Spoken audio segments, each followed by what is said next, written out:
সালে নামে এক যুবক ছিল, শহরের বিখ্যাত পাপী। তার জীবন ছিল পাপের অপরাধে ভরা। মদ, জুয়া, হারাম রিজিক, মানুষকে ঠকানো, সবই করত সে। লোকেরা তাকে ঘৃণা করত। সবাই বলতো, এই ছেলেটার কোনো ভবিষ্যৎ নেই, এটা কখনো ঠিক হবে না। একদিন রাতে সে নেশার ঘরে রাস্তা দিয়ে যাচ্ছিল। হঠাৎ মসজিদের মাইকে ভেসে এলো ইমামের তিলাওয়াত। হে আমার বান্দারা, যারা নিজেদের উপর জুলুম করেছ, তোমরা আল্লাহর রহমত থেকে নিরাশ হইও না। নিশ্চয়ই আল্লাহ সমস্ত গুনাহ ক্ষমা করে দেন। তিনি অতিশয় ক্ষমাশীল, পরম দয়ালু। সূরা জুমার ৫৩। এই আয়াত শুনে সালে থমকে দাঁড়ালো। তার চোখে পানি চলে এলো। মনে হলো এই আয়াত তার জন্যই। সে কাঁদতে কাঁদতে মসজিদে ঢুকল, সেজদায় লুটিয়ে পড়ল।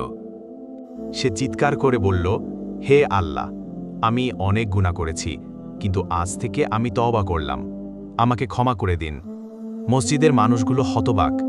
যে ছেলেকে সবাই ঘৃণা করত, সে আজ আল্লাহর সামনে কাঁদছে। সেই রাত থেকেই সালে বদলে গেল। হারাম পথ ছেড়ে দিয়ে সৎ পথে চলতে শুরু করল। দিনে রোজা, রাতে নামাজ, মানুষকে সাহায্য করত। লোকেরা বলতো, সালে এখন তওবার আলোতে আলোকিত মানুষ।